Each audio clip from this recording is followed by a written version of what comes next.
Hello and welcome to the Ice Guys. This is the show that takes you into the world of the National Hockey League. Every game, every day, from a betting perspective. With pro sports handicappers, Ian Cameron, Alex P. Smith, and various guests from the world of hockey and sports betting. And now, here's your host, Ian Cameron.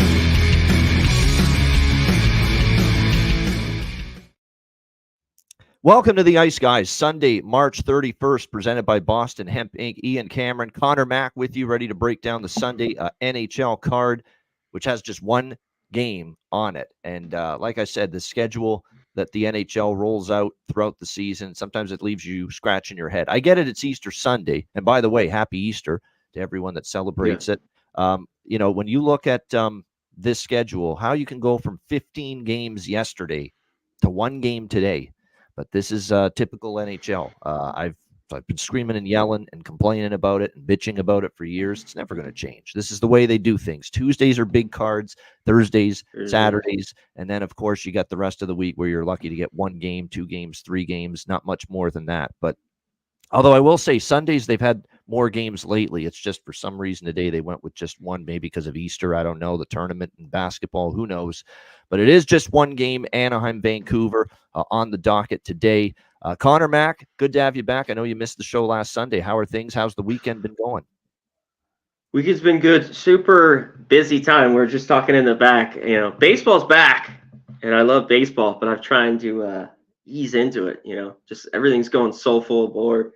College basketball ending, so that NBA's been excellent for me. When I go back every year on my records too, the NBA is always like, and I'm like, yep. I always push it off to the side a little bit, but that's been going great as well. So, but baseball is back. I need to get on it. And yeah, yesterday, which I'm sure we'll get into these games, was excellent. We had a huge slate, and I always say it sometimes, but you got to bet before. I should have been on more games. You got to put that money out there beforehand. No doubt. That's where we're going to start looking back on yesterday in the NHL. Definitely it was an exciting NHL Saturday. Of course, with 15 games, you would think there's going to be a lot to dissect. It started early with a great game between the Red Wings and Panthers, playoff type of intensity, huge 2 points on the line really for both teams. And the Panthers emerge with the victory, 3-2 in a shootout over the Red Wings. Got the day started strong for me. The afternoon and early evening for me, I nearly swept the board with the with the afternoon and the early evening plays. Then we kind of hit the shits a little bit with some of the later stuff, but nevertheless, it started out great with the draw, plus 390, cashing in that Red Wings Panthers game.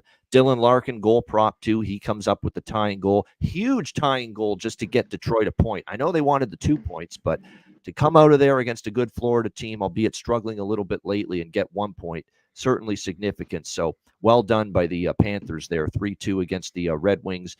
Vegas, 2-1 overtime win against Minnesota.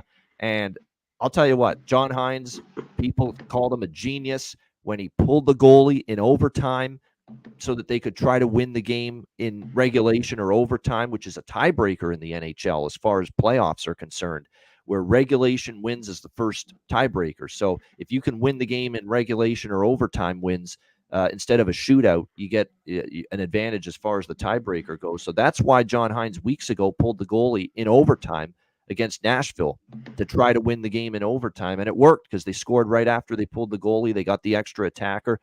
Well, he tried that same thing yesterday against the Vegas Golden Knights. It was 1-1 in overtime, about a minute and change left. He pulls the goalie to get the extra attacker. Keep in mind, this was not a delayed penalty situation. This was just to try to win the game in overtime and get another one in the win column, if you will, for the regulation and overtime wins. And sure enough, it backfired this time. Jonathan Marchessault intercepts the puck, shoots it down the ice right into the empty net. Game winner for the Vegas Golden Knights, 2-1 against Minnesota. That's the way it is. I mean, when you do something like that, it's one of those deals where it's almost like you're a prisoner of the result.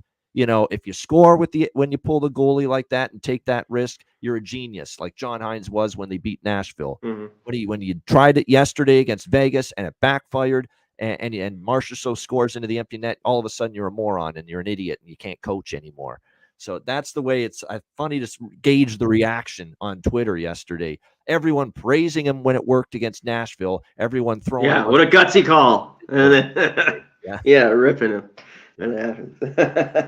No doubt. But I get why he did it. Like conceptually, I get why he did it, because regulation and overtime wins is the tiebreaker. Where if Minnesota were to be tied with Vegas or a team that they're trying to make the playoffs against, regulation and overtime wins would decide it. But the risk is, if you pull the goalie and they score into the empty net, you at least could have gotten 1 point out of that game. Or it's not. You did have 1 point, but you could have had a chance for the second point still. And now you've taken away that chance to get the second point in the shootout when it doesn't go your way like it did yesterday. Vegas finds a way 2-1 against Minnesota, which I liked because I was on Vegas in that game. We swept with Edmonton team total and the over against Anaheim. Anaheim's just a dead team. They're just, we'll talk about them because they're playing Vancouver today, but just absolutely awful right now. And even in good spots, they can't show up and beat teams right now.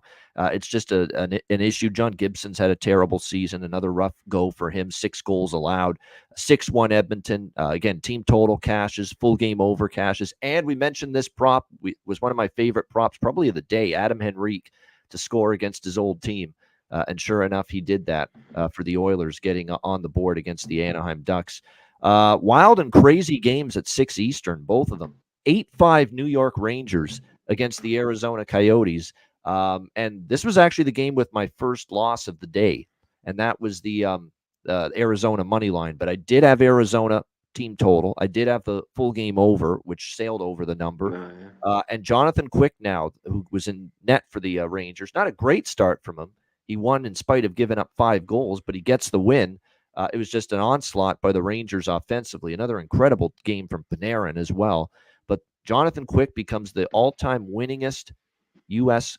goaltender in NHL history with that win yesterday. So most wins of an American goaltender in NHL history. It now belongs to Jonathan Quick. So congratulations to him on that result. And then we had Colorado-Nashville, 7-4 Colorado, as they were down in that game 4-2 at one point, and then they score 5 unanswered and shellac the Predators 7-4. That's now 2 losses in a row for Nashville after seeing their streak snap, the point streaks. Well, the point streak got snapped last game. They lose again yesterday. Some regression starting to set in maybe for Nashville, but Colorado responds. That was just a beautiful game for me, C-Mac. Over trifecta in that game. First period, both teams to score. First period over, full game over. They all cashed there in that Preds-Avs game. We'll pause there. Connor, what did you think of all those games up until that point? Yeah, I had the over in Preds-Avalanche. I thought that was I think the Avs were just ready to score a ton of goals. Breakout, right? After ready for a breakout. Only 2 games in a row by Montembeault for Montreal and then by Shesterkin for the Rangers. Yep. Yeah, so that was great to see, especially, obviously it was 3-2 quick. And the Preds, you got to give them a little, they were for 3 weeks, it seemed like in every game, tight, even low-scoring games, and finally having a little hiccup of a stretch here. So that was good. That was the over for me there. You mentioned Breadman, Rangers just keep scoring 8 goals there. I didn't have anything. I almost moved on the draw in Vegas Wild, and I would have been on the Wild on the other side. Kind of in control of that. 1-0 the whole way. Third period, about halfway through almost, Vegas gets it to knot it up, goes OT, and then you talked about the winner. And a big win for the Panthers. I know they had won a couple games ago, but they had lost, I think, 6 of 7, something like that. Kind of just been slipping. So that was a big win for him there. And yeah, we'll get to the Ducks later. Shellacking the quack. Yeah, they were absolutely bombarded in that game. All right, the night games yesterday in the NHL. Toronto 3-0 against Buffalo, shutting out the Sabres. Sabres were on a back-to-back. They beat New Jersey the night before at home. I'm kind of pissed I didn't take Toronto. I kind of felt it was a good situation for Toronto. I leaned that way. I mentioned that on the show. I leaned that way, but I did not bet it in that game. I did bet the full game over. That fell short. Got nothing out of Buffalo in that game. It was just a brilliant performance from the Ilya Samsonov in particular was sensational. He made a couple of great saves. There's no question about that. Austin Matthews gets his 60th goal and a great effort, and just a dogged and determined effort for him to finally get that sixth goal in that game. To finally get that 60th goal. It was the third Leaf goal of the game. It got a little rough and nasty at the end. I think Buffalo was just frustrated, right? They got shut out in their own barn, their own building. The whole building's been basically invaded by Leafs fans, taking over the building. I mean, it was basically a Leaf home game. If you watched it, you could tell on television. It was like a Leaf home game, which that's borderline embarrassing for Buffalo. That they allow the Leaf there's obviously always going to be a lot of Leaf fans, but at least back in the day, there was at least 50-50. That was like 80-20 at least in favor of Leaf fans last night. That's a brutal look for the Buffalo franchise to see the Leaf fans basically just totally taking over that building last night to that extent and making that kind of noise. So absolutely rough for the Sabres. Rough in terms of that look, rough in terms of the game because they lose and they get shut out. They don't even score a goal. So that's about as bad as it gets for the Sabres there. But credit to Toronto, solid win, 3-0 there. Columbus 4-3 against Pittsburgh. They win in a shootout. Thank you to Alex for convincing me, I should say, to take Columbus a little bit. I did grab a little Columbus in this game as a home dog because it was Jeff Rimmer night. They were honoring the longtime play-by-play voice of the Blue Jackets. It's his final season. He's hanging up the mic. It was a momentous night for the Jack. And they all said it after the game. Werenski, when they were interviewed, we wanted to get this one, for Rims, as they call them, based on the night it was. And it didn't look good because they were down in that game to Pittsburgh, but they came back and they ended up winning in a shootout 4-3 over the Pittsburgh Penguins. Carolina shuts out Montreal 3-0. I mean, this team defensively that's now back-to-back shutouts for Carolina. This is an impressive defensive team when they are on their game. There is no question. When they want to lock things down, they can. That's what's going to win in the playoffs. Good defense and good goaltending. And right now it's both goaltenders for Carolina because Freddie Anderson, even though I'm not totally convinced on him in the playoffs, he's been very good since he's been back from injury. And then, of course, Pyotr Kochetkov, who's been awesome, and he gets the shutout last night for Carolina. So they've got two goalies they can rely on. Seth Jarvis scores again, exactly. So that goal prop cashes in. I said it, and this is a good call by me here. I said Winnipeg right now can't be trusted, minus 200 home favorites. They're struggling mightily right now, and this is what the Ottawa Senators do. They win games when it doesn't matter anymore. When they're already knocked out, that's when that's when you're going to get the Ottawa Senators playing their best hockey. And sure enough, here they are again. Another win. They keep the win streak going. They beat Winnipeg 3-2. I had Ottawa money line, Ottawa team total over 2.5. So we got the sweep there with those two. And I said it yesterday on the show. I'm taking a shot here. In terms of form right now, Ottawa's in better form. Winnipeg's struggling, and that's not a good look for them as the struggles continue. 3-2 loss at home to the Ottawa Senators in that game. What else quickly? This was my bad call of the night, and because it was actually my best bet on the show. This was awful, and I feel for Brett, who's a big Flyers fan. He's on with us Mondays. He won't be on tomorrow, but he's usually on with us Mondays on the show.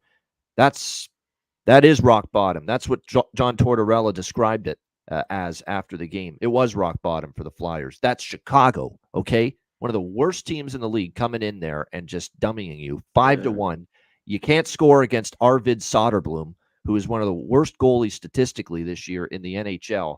That's a hideous loss. That is a horrific loss for the Philadelphia Flyers. There's no argument on how bad that loss was for them. And look, they've still got, obviously, reasons to think they can make the playoffs, but Washington's right on their heels right now as far as the standings are concerned. But this is now back-to-back games against two teams way out of the playoffs, Montreal and Chicago, that were just brutal performances by the Flyers. It's concerning.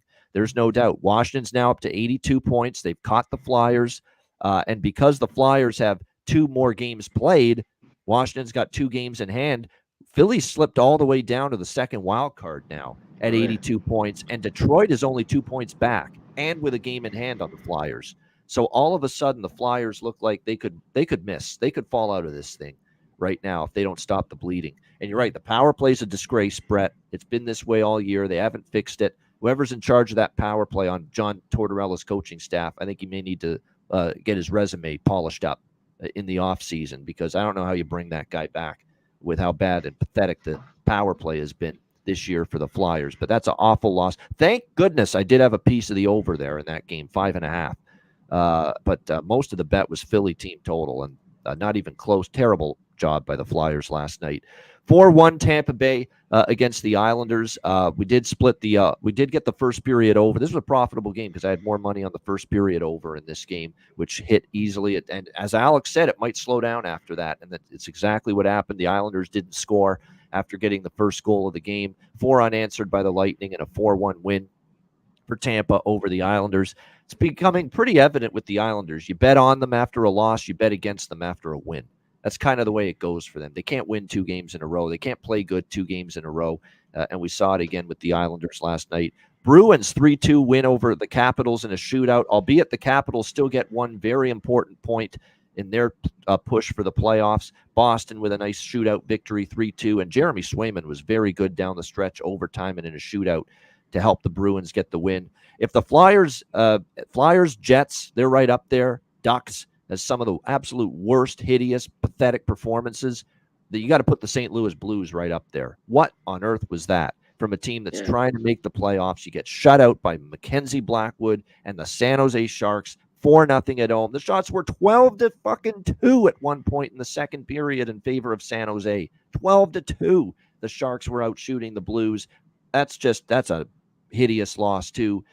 Shut out in your own building by San Jose, 4-0, and I think that's it for St. Louis. I mean, especially with Vegas winning again yesterday, it's hard to believe they're going to make the playoffs now at this point. That was just a catastrophic, devastating loss for the St. Louis Blues to a horrendous San Jose team, not only losing, but getting shut out at home. Dallas, credit to them, 3-0 shutout win against Seattle. See, this has been a great week or so for Dallas. They are revving up, getting themselves ready for the playoffs. They're playing some really good hockey, both ends of the ice right now. Shutout for Jake Ottinger last night. I was on Dallas in regulation, so I was very happy to see that cash in. I say fade Seattle as long as they're not playing in Anaheim or some absolutely pathetic, or San Jose or some absolutely pathetic team. Seattle's not going to beat good teams the rest of the season. They have struggled whenever they've played someone decent. And again, last night, they end up losing to the Dallas Stars 3-0. And the last game of the night, unfortunately, I had to eat some shit here in this game a little bit with the LA Kings. I mean, very disappointing. I thought they'd come out with better start than that.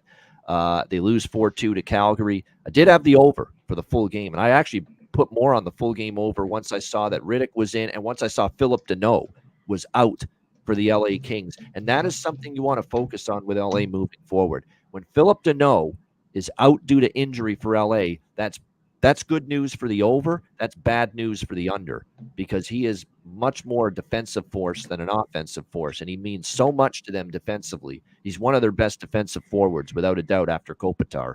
No question about that. He was a late scratch last night, and you saw the result. They just weren't as good defensively against Calgary in that game last night. So something to keep in mind. Deneau being out makes the Kings a worse defensive team. And kind of we saw that last night against the Calgary Flames. So there you have it, the evening games. Connor Mack, how did the evening go for you in the NHL?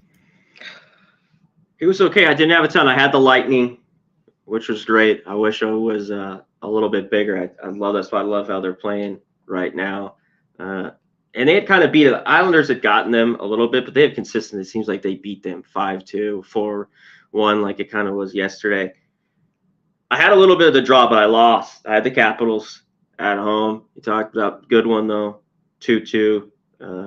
Goalies are playing great. Goes to a shutout. Yeah, the Blues. And this is the thing. Like, you take a dog in this place. The Blues at home this year as a dog for a playoff. Then they're a massive favorite, whatever, 300, and they lose 4-0. I just wasn't on the Sharks. And the one other one that was close for me was the Blackhawks, because I was on the Habs the day before when they had beat the Flyers. I think they were plus 150 at home.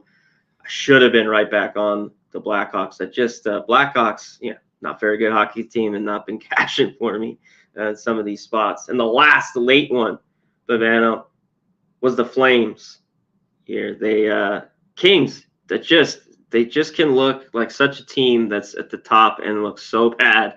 You just mentioned a few guys out, but yesterday it didn't work out. One other one, Columbus, good call with that.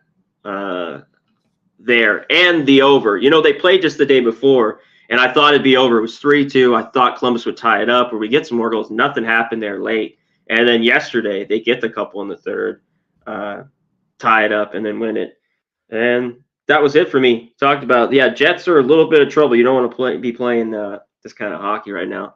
Someone put it in the chat, free falling. Yeah, little Tom Petty here. Exactly. Little free falling, baby. Free falling. Yeah, exactly.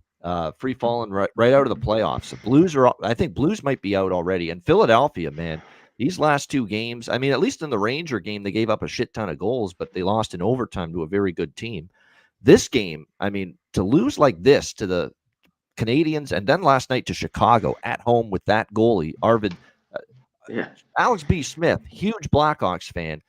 He hates Soderblom so much he calls him Arvid Soderbum, instead of, for them. And yet he somehow keeps the Flyers to one goal. I mean, that's as bad as it gets. And Torts just looked mystified after the game, talking about just how bad his team was last night against the Chicago Blackhawks. They better figure it out because they're playing their worst hockey at the worst time. And Washington's not going anywhere. Detroit's not going anywhere. Like I said, it's a very real chance that the Philadelphia Flyers find themselves on the outside looking in unless they get their game back in order. All right, let's turn our attention to Sunday NHL action, and we will begin with we won't begin with, it's the only game here on this Sunday. It's the Anaheim Ducks taking on the Vancouver Canucks. This is on TNT, by the way, national television. TNT Sunday afternoon game, 12:30 Pacific on the West Coast in Vancouver. 3:30 p.m. Eastern time for this start. We've got Vancouver upwards of minus 550 home favorites in this game against the Anaheim Ducks, as they can't price Anaheim big enough as an underdog right now with the way they're playing. The total 6 pretty much across the board here in this game. You've got obviously Anaheim getting drilled yesterday by the Edmonton Oilers 6-1. We'll see how they fare here in this game against Vancouver. It's a tough back-to-back because they played at 4 p.m. Eastern yesterday against Edmonton. Now you're playing less than 24 hours later, 3:30 p.m. Eastern time this afternoon against the Vancouver Canucks. And you're obviously a team that is just totally free-falling right now and totally spiraling downward. What's the losing streak at now for Anaheim? It's not good. It's now 1-9 in their last 10 games, 1-10 in their last 11 games. The only win was Chicago, on home ice, 4-0. That's it. Now Vancouver's off back-to-back losses. Okay, and on this homestand, they're now 3-2. Or no, actually, that's not true. Homestand goes back longer than that. This is the 9th game of this homestand for the Vancouver Canucks. Yeah, ninth straight home game for them. They're only 4-4 on this homestand going into this game.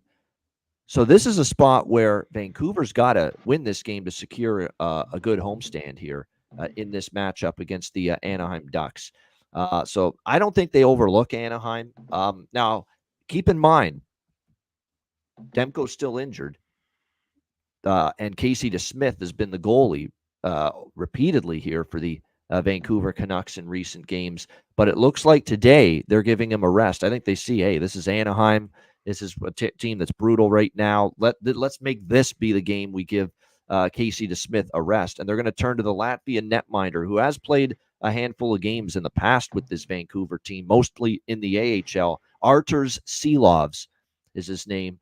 He is going to be, I think, the goaltender. He's not been confirmed yet, but most sites have him projected. The Latvian netminder, Arturs Silovs, is going to end up getting the start here in this game for the Vancouver Canucks. So we'll see how this game plays out.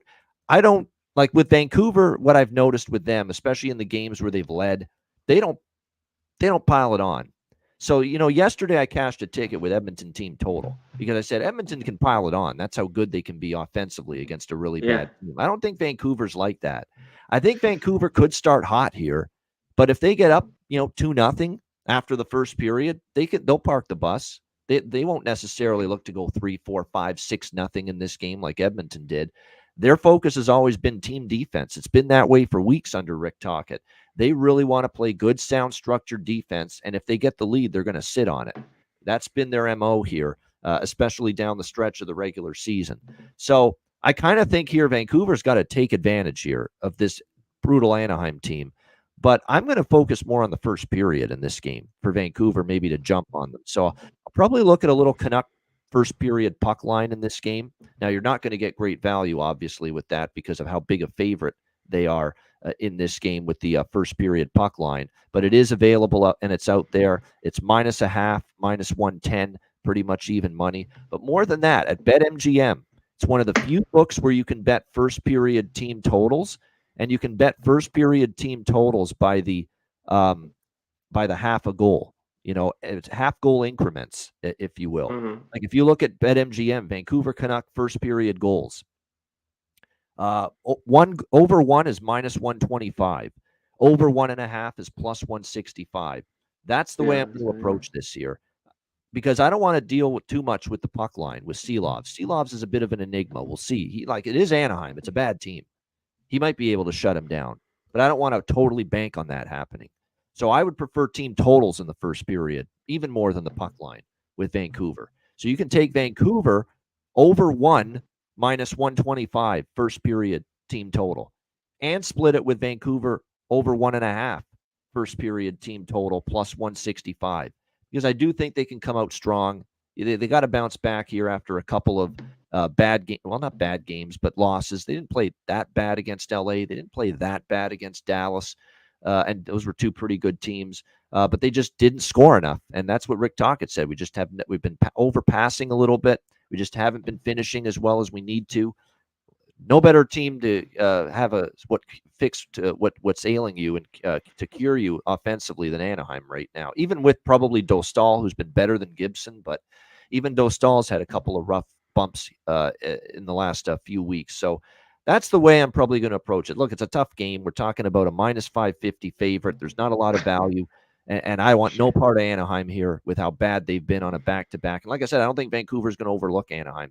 This is the difference, but this game is the difference between a winning and a losing homestand. They lose this game, they're 4-5 on the homestand. They win this game, they're 5-4 on the homestand.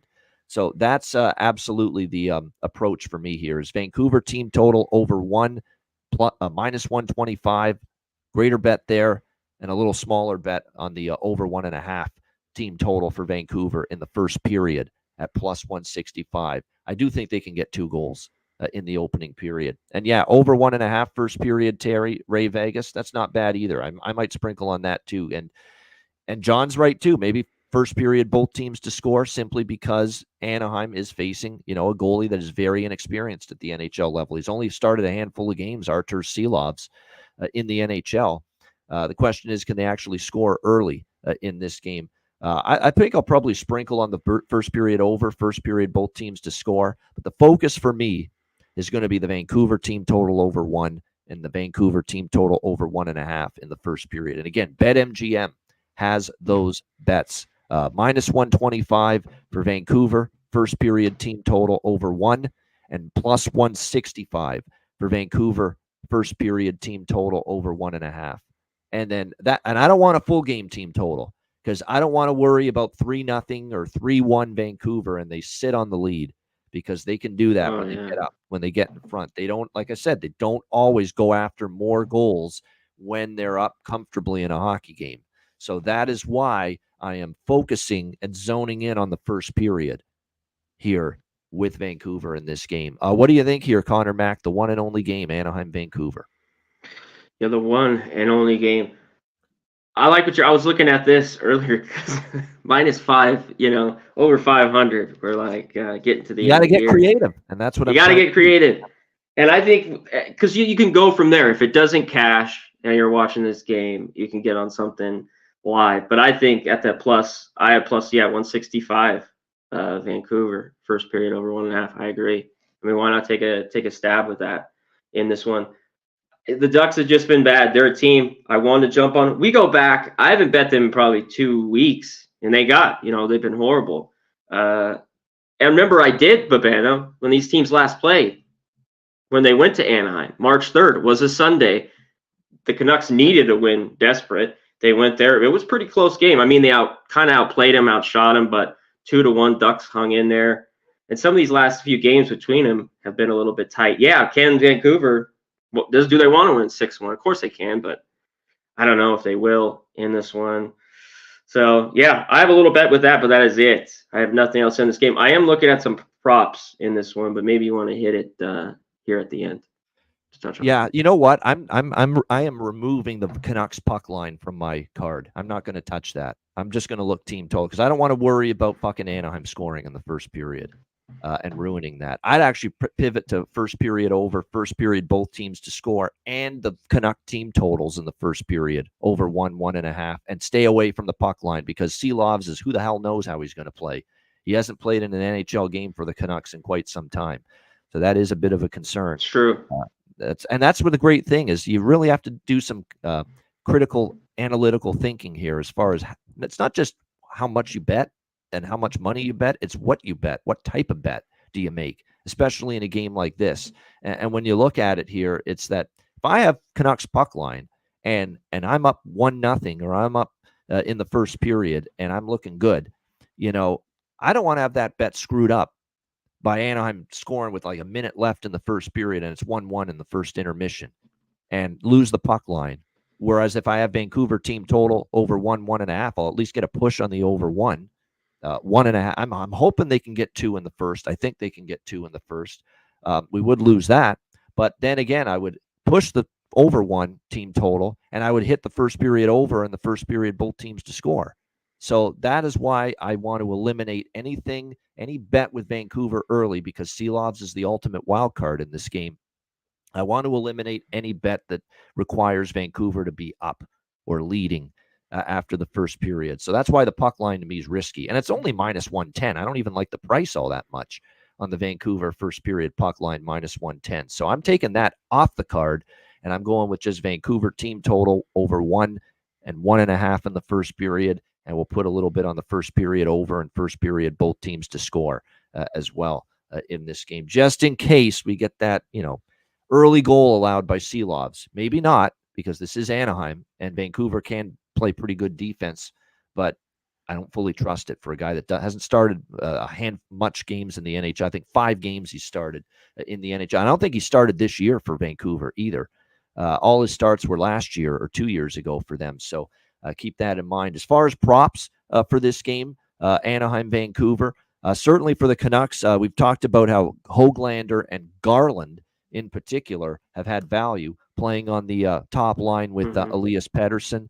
It looks like, though, we're going to see some lineup changes, though, here for this game today from Rick Tocchet. Höglander's still there. Brock Besser moving up to the top line, it looks like, today for the Vancouver Canucks. So I think, Besser to get a goal, certainly. You could look at Höglander, it goes without saying. It looks like Sam Lafferty might be worth a look because he's on the second line. And don't look now, Sam Lafferty, he's got 2 points and a goal in the last 4 games. So there's probably a little bit of value. Garland's down on the third line now with Teddy Bluger and Dakota Joshua, who just came back from injury for the Vancouver Canucks. For Anaheim, as far as props in this game, there's not, other than Alex Killorn, who I think is the one you've really got to focus on for them because he's done, a lot of good offensive things for them lately. He's on the top line with Leo Carlsson and Troy Terry. There's not a whole lot more to go on with Anaheim because they've had just such a tough time. Like even Mason McTavish, since he came back from that little 2-game stint, he's really struggled. I think goalless and no points in the last several games. So, there's only Killorn that I'm really interested in for Anaheim. And like I said, I think Besser up on the top line with Pettersson and with Höglander's worth a look on the top line. And probably I would say Sam Lafferty on the second line as well. Garland, Garland's still capable on that third line. I just don't love that he's been dropped down the lineup a little bit. Like he's not going to get nearly as much ice time or opportunity now that he's on the third line. That being said, he's been pretty good as far as points go.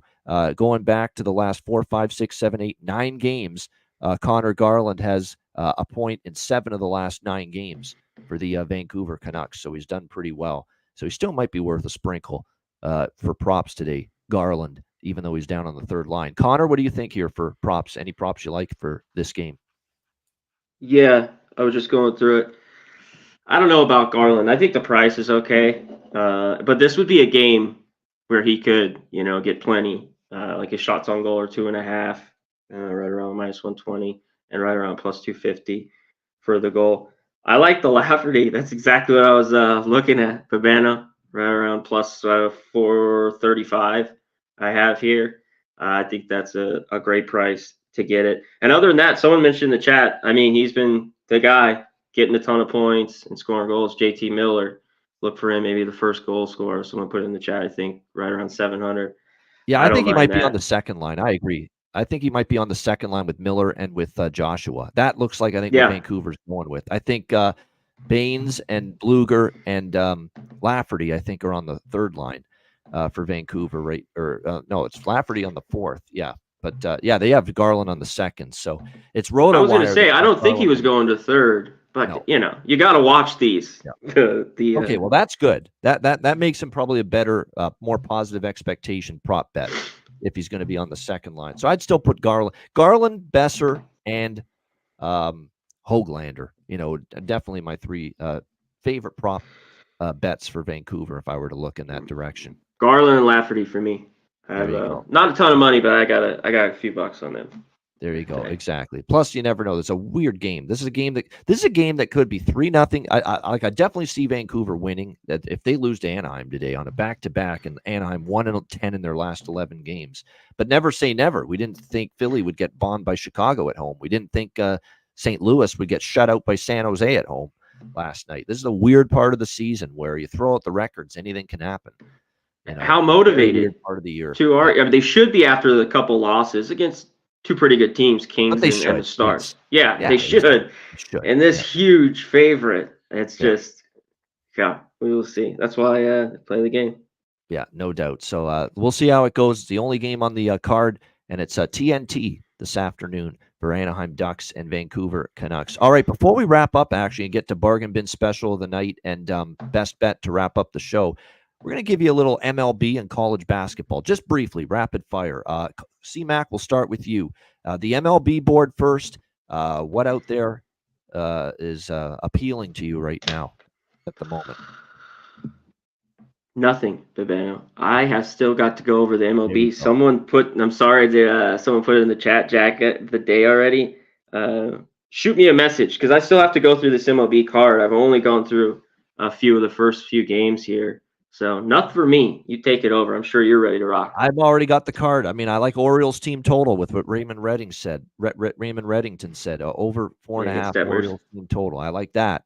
I don't know why they're betting Braves and Phillies under with the way these two teams and this Philadelphia bullpen is pathetic. Okay, it's absolutely awful. It's got issues. These are two capable lineups. That's another, and I like that, Robert. It's almost like you got my email about when I sent the card out and put it on Dub Club for the members. My goodness, it's like know everything I'm on here today, Robert. Tyler Wells over strikeouts. I do like that for the Baltimore Orioles. He's been one of my favorite strikeout prop pitchers, the last couple of seasons. So no doubt. The other one I like is Bryce Miller for Seattle over strikeouts because Boston's, I think, struck out like 33 times in the first 3 games of that series.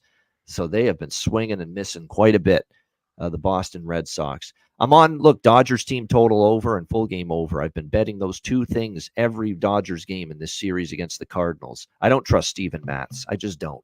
I know he had decent numbers at times last year, but I don't trust him against this Dodgers. He's garbage. No, I don't. Steven Matz, the enigma. I don't trust him at all. And I like the favorite bet in MLB is actually a prop. It's Mookie Betts. It's over 1.5 total bases and home run for Mookie Betts.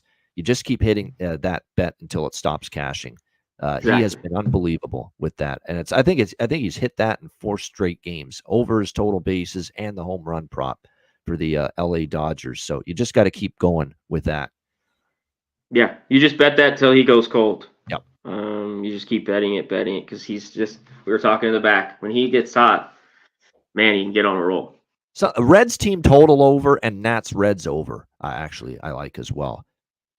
I was interested in that over Babano a little bit, that and the Nats stinks for Washington. He does stink. Yeah. He does stink. But I think there's some value with the Nats. It was a game last night. I've been going a little slower than MLB to start. I thought the Rockies were a great play after kind of just getting their ass whipped, especially that opening day with 16-1. Because because I thought they'd swing the bats and they came out. Well, I think they won 9-4, 9-5, something like that. But yeah, I'm trying to catch a few dogs here as we're going through it, and the Nats caught my eye.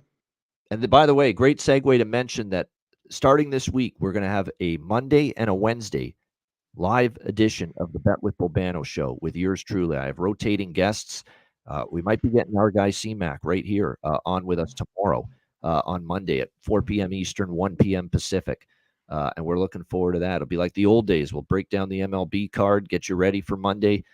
Jack of the Day. We'll bring back all those old stuff we did with stuff and segments and features we did with our old MLB show over on Pub Sports Radio. So definitely tomorrow we'll have that at 4 p.m. Eastern, 1 p.m. Pacific. Make sure you go to my YouTube channel for that. It will only be on my YouTube channel, that one, tomorrow and Wednesday as well at 4 p.m. Eastern. Bet with Bobano, where we talk about sports other than hockey on those two shows, football, basketball, baseball. So that'll be Monday and Wednesday this week, 4 p.m. Eastern, 1 p.m. Pacific on my YouTube channel. As far as the college hockey, what you want to do with Boston College, because they're such a huge favorite in that regional final. I swept the board in college hockey yesterday, Connor. Nice. I had Cornell plus 1.5 against Denver. They lost by 1. So we cashed the puck line on the Cornell Big Red in that game. And I swept the board with Minnesota Boston. I had the over 6.5. It ended 4-3 Boston. But I also had a same game parlay, Boston to win and over 4.5 minus 120. I got the total down to 4.5, put it with Boston University, the Terriers money line minus 120. So we cashed that as well. So it was actually a sweep for me with college hockey yesterday. So did well with that. For today, I think when I was going to say, what are you looking at today? Come on. I know what exactly. What am I looking at today? Because where are the lines here? It's way down at the bottom. Here we go. Yeah, Quinnipiac and Boston College is the first game. I think Quinnipiac or Boston College is going to win, but be careful with Quinnipiac, okay? Quinnipiac's the defending champions. Rand Pecknold's a great coach, and this is a team that knows how to win these big games in the tournament. But I just think Boston College is just too loaded with what they've got. They've got Will Smith, they've got Ryan Leonard, they've got Cutter Gauthier. They're absolutely stacked with incredible offensive talent, and loaded offensively. I think it's going to be a tough challenge for Quinnipiac. Quinnipiac could have lost to Wisconsin too. Let's keep that in mind. And the goalie for them was really good. He's going to have to be good here. I'm going to take over in that game because Boston College is an over team. Like they can score goals in bunches. But what I'm also going to do is that's a small bet, the over 6.5. The bigger bet, I'm going to do what I did yesterday with Boston University. I'm going to do that with Boston College today. I'm going to take Boston College and over 4.5. Okay, so that we're going to get a better price on both so that I don't have to worry about taking Boston minus 250. So again, Boston College and over 4.5 in that game against Quinnipiac in a same game parlay. So I'm going to put it together right now, and I'll tell you what the price of that would be. Boston and over 4.5 in that game. Yeah, it's minus 105. Now that's what I'm talking about. That's good stuff right there. Boston, and because I think it's going to get at least 4-5 goals total in this game, and Boston I think will find a way to win. I respect Quinnipiac, and I don't think it's going to be a cakewalk for BC.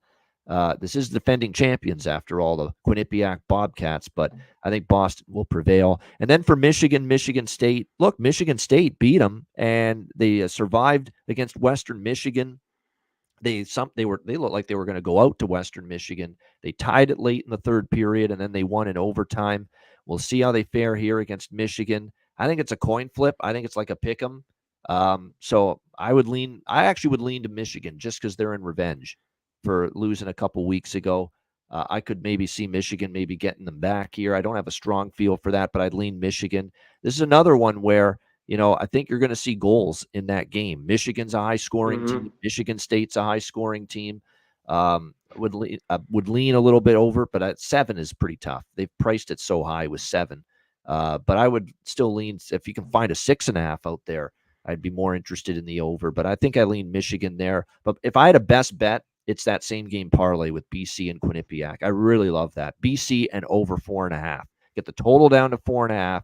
BC to win. You don't have to lay minus 250 with BC. because BC and over 4.5 parlayed together is -105. I think that's the look for me.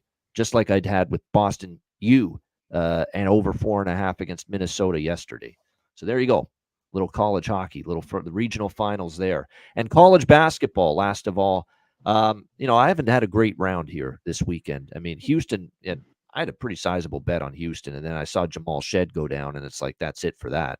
And you could tell right away, and they couldn't make a basket. They couldn't execute anything offensively once he went out of the game against Duke. So Duke kind of got by, and Houston, no, they played well. They're playing well. I got to credit Duke. Filipowski actually showed me some toughness in that game. Like he's banging in the paint. He showed he was actually was not allowing himself to get bullied by Houston in that game, and I give him credit. And then Roach is making shots, and they got a lot of their perimeter shooters are making big time threes, and they're playing well. And their defense is picked up as well, Duke. But still, there's part of me, Connor Mack, that says part of me that they won that game because look, Houston's heart and soul got injured, and that really helped Duke out in that game. They're putting Duke out there -7.5, like they're leaps and bounds better than this NC State team. And all I've seen NC State do is just hang tough, compete, make big shots, whether it's DJ Horn, whether it's Morcell, whether it's DJ Burns, who's been a beast inside for them. All I've seen them do is, and another thing too with NC State, they look like you've got them on the ropes, and then they'll respond with like a 10-2 run and get themselves right back into the game. What Kevin Keats' team has done, going back to the start of the ACC tournament, it's one of the most incredible runs you'll ever see, to win 5 games in 5 days in the ACC tournament just to get in to the NCAA tournament. Remember, this was not going to be an NCAA tournament team, NC State. They had to win out and win the ACC tournament just to get in. And now here they are, 1 win away from the Final Four. You're going to give me 7.5 with this hard-trying, this NC State team. I know it's revenge for Duke, and I know there's people using revenge as a narrative to bet Duke in this game. Find another narrative. The revenge spots don't mean jack shit now. This is a chance to go to the Final Four. You think revenge is going to make Duke more motivated in this game today than NC State? There's a chance to get to the Final Four and a chance to keep your championship hopes alive. So for me, I would only take the points, Connor Mack, with NC State. What do you think of that first of the 2 regional, or the second of the 2 regional finals today, NC State Duke? Yeah, that last game, and it took basically Shed, which is the shitty thing for him to go out, Babano. But I just thought they could run into that. With him in, maybe they win that game. Because even defensively, they were kind of in it. You couldn't make a shot. I mean, it still was low scoring. I had the under, so I was happy with that. I don't know if we get that here. I think we get more shots. As much as I think this could play to an under if they don't drop, after Duke kind of has a bad shooting night there, they weren't great. And the game before that, when McCain can't miss, I think we get a little bit more scoring, and this could get over. I haven't dug in it too much, but that was my first glance. I've been on NC State. I've been on the wagon here. I don't know if they can win here, but I'll have some money on the money line. But I got to take the 7 with them. It just seems like, and they're feeling it from game to game to winning the 5 straight to all the wins here in this tournament. Yeah. Even the close games, the best thing I love to see is teams win the tight ones, the games that go to OT where you think they could lose, stuff like that. They're gritty, and I think Duke is very good. And a lot of people that I talked to, Duke's a year away, and maybe they are. They're young, but I thought this is one of the better defensive teams Duke's had in a while. I mean, it showed in the numbers, and that's why they're here. So I think it's a great game. I do think it's a little bit too far out there. So I have a piece of NC State in this one. Yeah, I went in reverse order. That's my bad. That's the second game. That's at 5 p.m. Eastern, 2 p.m. Pacific. The first game, it starts in an hour, 2 p.m. Eastern, 11 a.m. Pacific, is Tennessee-Purdue. And I know there's getting a lot of media coverage here in Canada for Purdue in particular because of Zach Edey, who's Canadian from Toronto. So he's getting a lot of attention, obviously, and rightfully so. He's just incredible. It's something to behold watching this guy play, how big he is, and all, just the terror he is in the paint. He gets every foul call, though. That's the one thing. I mean, they give him the benefit of the whistle, it seems, every single game. That does help him out, but he is tough to deal with. And I think he's going to be tough for Tennessee to deal with. Does Tennessee have a shit ton of size? I think it's going to be a tough matchup for them. I think they're rightfully favored in this game. I'd probably feel safer taking Purdue money line than -3, 3.5, just in case it's a close game. You have to lay a little bit bigger price, but I do think they'll win. I do think they'll beat Tennessee in this matchup against the Vols. Keep in mind, too, with the Vols, they let Creighton back into the game, and that's now twice they've done that. Creighton and Texas, where they won the games, but they were up big and they let Tennessee, or they let Texas, and then they let Creighton right back into the game in those two wins that they had. So I think Purdue advances. I don't love the game because I think it's going to be close, but especially with Purdue laying 3.5, but I think Purdue will advance. What do you think of that one there, C-Mac? I do not love this game, Vivano. No. I mean, do you really want to bet this game? One of these guys has to win. I think you might even put that up. Someone's going to crack the code and finally get to the Final Four after years and years of failures and disappointments. Rick Barnes or Matt Painter? Yeah, so I think Tennessee can have some success, though, getting to the foul line and getting inside a little bit on Purdue. Edey, get him fouls on him. Get him out. That was the key. When they lost to Wisconsin, even though that game was close in OT and a couple others, get him a couple whistles and get him out of there is huge. Because when he gets back in, he gets. Barnes made it. Yeah, he did make a Final Four. He did make a Final Four with Texas in 03, something like that. Yeah. But he's been dog shit since. I mean, but I think this is a little bit, maybe this is Purdue should be favored by like a couple points, but that's it. I think Tennessee, one thing Purdue, turnover margin's not the best. These top teams have to always get rising. That's why UConn's so good. We were talking in the back, how dominant, how great this team is. And I think this game could be close. Like to me, I think Purdue could win, like you were mentioning, but I think this could be a tight one. I want the points in my back pocket. I haven't bet it. I think this is just a watch for me. I know some people are like, come on, you're not going to bet this college basketball game. And we're going to be watching it. These games are standalone, so you can always look at something live. But I have nothing on this one. Did you move on the over in this? This I lean over for this reason. Yeah. Because, look, I lost a painful one with Purdue and Gonzaga because Gonzaga just got shut down and it turned into a blowout, and there was no need to foul in the last minute or so of the game. 4 or 5 more points. There's the foul game. You've seen it in some of these last games, the last few nights.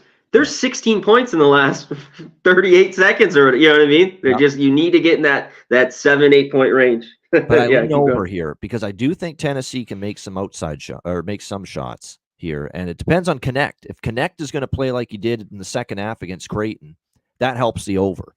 Dalton Connect, he's critical for Tennessee. He's going to have to make some outside he's better have that 3-point stroke going today. Dalton Connect for Tennessee. Yeah. But I don't think Tennessee is going to slow down Purdue inside. I don't think they've got the side that, just like every other team Purdue's played, I don't think they've got a lot of manpower to in that front court, Tennessee, to deal with Edey in this game. So I think it's baskets both ways. I hope it's a close game so we get the fouls late. If it's in that 140 range with about a minute left, we're going to get those fouls that we need to push it over the total. But there's nothing I love today. I think NC State would probably be a best bet if I had to make one. It would be NC State. And in this game, I lean Purdue. I don't love the number, and I lean over, but I don't love that either. So that's where I'm at with the two games. Yeah, NC State for me. Yeah. Why I asked you at that total, because Purdue, because all year long it seemed like it could get over. And I think this number, it's tempting here. But man, we're not at 140. We're not at 150. This is like Tennessee Creighton. You needed the fouls at the end. The total was right around this same number, and it got there because of the fouls at the end. Yep. I think it happens just because the fouls. The Edey will go to the line. I think I might have a bet here on this over. I need to look at it a little bit more, but I'm liking it. There's been a lot of fouls in Purdue games. There's no question about that. Edey at the forefront of that, no question. So there you go. Because there's only one game, figured, hey, we give you a little MLB, little college hockey, little college basketball talk on this Sunday edition of the show. Shout out to everyone in the chat. Hit the like button. Make sure you do that. A reminder, patreon.com/iceguys. Just $10 per month. Daily sides, totals, and player props posted there each and every day. Goalie charts, totals charts, and more bonus content. We will announce all our BetCast dates for the month of April coming up this week. All right.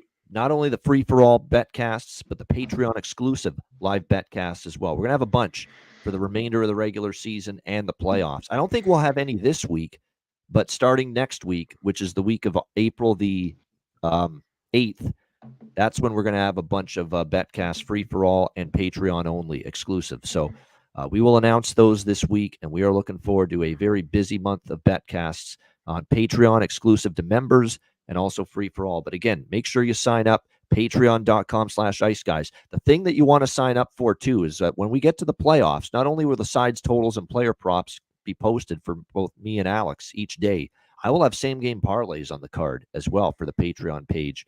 In each game, I will have a same game parlay. We're doing a same game parlay construction for every playoff game in the NHL Stanley Cup playoffs, and have some fun with it. Goal, assists, points, shots on goal, blocked shots.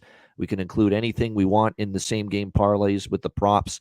We're going to have a lot of fun with that. And you got to take some shots with those because there's less games, there's less opportunities. So build some same game parlays during the playoffs. And that's definitely what I'm going to be looking to do. So definitely looking forward to that. So make sure you sign up. And again, your $10 per month go a long way to making this show, keeping it going long term. Patreon.com/iceguys, just $10 per month. And make sure you check out the Ice Guys store. Get your gear and your merch at iceguys.myspreadshop.com.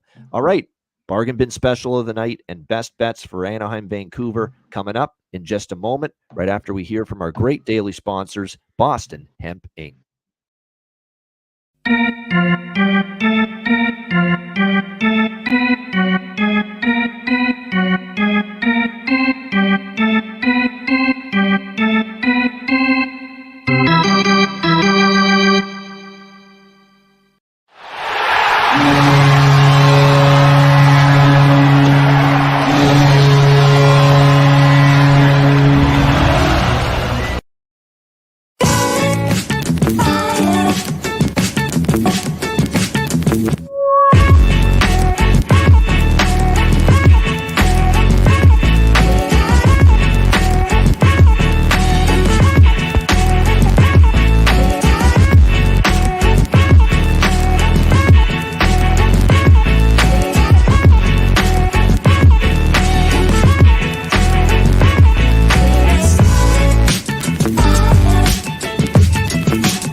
All right, Boston Hemp Inc. Make sure you check them out. And again, get 20% off all orders on the website using the promo code ICEGUYS at bostonhempinc.com. All right, bargain bin special of the night. I guess it's bargain bin special of the day because there's only one game and it's a day game in the NHL. Connor, bargain bin special, what do you like? Bargain bin, we talked about it. I thought it might go deeper, but because the price is bigger with Bluger, but I got to go Lafferty. Plus 435. See if he can pop one in tonight. I think he can. That's my bargain bin. I like it. You know, slim pickings with just one game and pretty much one team we fully trust to score goals, although Anaheim might get the benefit of Artur Silovs in net. But who can get one? Can McTavish get slip? I mean, he's around 4-1. Strome hasn't done much lately. He was doing all right a few weeks ago. So, yeah. That ends up being the question. Who can you trust here for Anaheim? But I like that. For value perspective, Sam Lafferty for the Vancouver Canucks, a bargain bin special of the day, if you will, for Connor Mack here for the Ducks and the Canucks. And again, shop around, can get a really good price with him to score today. Plus, I'm seeing even plus 450 at PointsBet with Sam Lafferty. So make sure, again, shop around, and you're definitely going to get a pretty good price there as far as Sam Lafferty to find the back of the net right now for the Vancouver Canucks. As far as my player prop is concerned for this game, let me see what we've got here. He's on the top line. He can be streaky. And sometimes when he scores one goal in a game, he can often get two. I'm going to play it a little safer, though, not because I kind of think he could get 2 goals, but I'm going to probably, I think, go with the points and with the no, I will. I'll go with the goals here for Brock Besser. I don't do this often. This is Alex's territory. He's done this before. I'm going to take Brock Besser, 2 or more goals, plus 800. So 2 or more goals, Brock Besser, plus 800. for my bargain bin special of the night, up on the top line with Elias Pettersson. So Brock Besser, 2 or more goals plus 800 for my bargain bin special of the day, I should say, for this game. All right, best bet. Connor, what do you like for best bet? Well, this is weird to say, but it's not in hockey. One game. NC State +7. I think they hang around with Duke. Take it. Put a little on the money line as well. NC State Wolfpack. All right. We'll allow that today because there's only one game. And it's not. Yeah, you got to give me a little bit. We could have went with something else, but a little turn here. Maybe that might not ever happen again. But there you go. Exactly. No, that's good. I mean, that's definitely my favorite look in college basketball. The regional finals today, the Elite Eight, NC State plus the points. Just ride the hot hand. This team is just cooking. I mean, they found their game. They're playing great ball at both ends of the floor. They're making shots. And Duke, Urbana, real quick, they shouldn't. I don't think Duke intimidates them though. Like they're probably going into this like, I mean, this isn't a team. Like we play these guys all the time. Yep. Shit, we just beat them. Yep. Bring it. So I love it. Not to mention, too, think about the turnaround. This is something to consider for that Duke-NC State game. That was a physical, grinded-out, hard-fought, taxing game against Houston. Houston puts you through the ringer. That's not an easy game physically to have to now play 48 hours later for Duke. You know, with just how physical that game was against Houston. So, like I said, I definitely think NC State live in that game later this afternoon. All right, my best bet for this Sunday card. I am going to stick to the NHL in that Anaheim-Vancouver game. We're going to go with Vancouver team total over 1 minus 125 in the first period. So that's Canucks first period team total over 1 minus 125. You can find that at BetMGM. I think they at least get 1 in the first for a push. I think they got a great chance to get 2. Jump on this Anaheim team, much like Edmonton did in the first period. You need to get the W here. It turns a 4-4 homestand into a winning 5-4 homestand for Vancouver if you win this game today before you go on the road. So I expect a good start from the Vancouver Canucks after back-to-back home losses to LA and Dallas earlier this week. Vancouver over 1 minus 125 first period team total. That is the best bet for me for this Sunday NHL card. That's a wrap. Thanks to everyone for joining us. Hit the like button. You might see Connor and I together tomorrow, 1 p.m. Pacific, on Bet with Bobano to talk about the NHL, or to talk about the NBA, I should say, and the MLB card for Monday. So make sure you join us there tomorrow. A reminder, the Ice Guys is live 7 days a week, Monday to Friday, 2 p.m. Eastern, Saturday and Sunday, noon Eastern. If you can't watch the show live, download the Ice Guys podcast in audio form on all major podcast platforms, Google Podcasts, Apple Podcasts, Spotify, Stitcher, iHeartRadio, Amazon Music, and more. Download the Ice Guys podcast when you can't watch the show live. One more time, shout out to everyone in the chat and hit the like button on the way out. Appreciate it very much. For Connor, Mac, I'm Ian Cameron. Have a great Sunday. Enjoy the games and good luck. NHL, NBA, MLB, the tournaments, everything you bet on this Easter Sunday. Cash some tickets, enjoy them, and good luck. And we will be back with you tomorrow on Monday. And our very own John Massey will join us as a guest tomorrow on the Monday edition of the show. So make sure you join us for the Monday edition of the Ice Guys.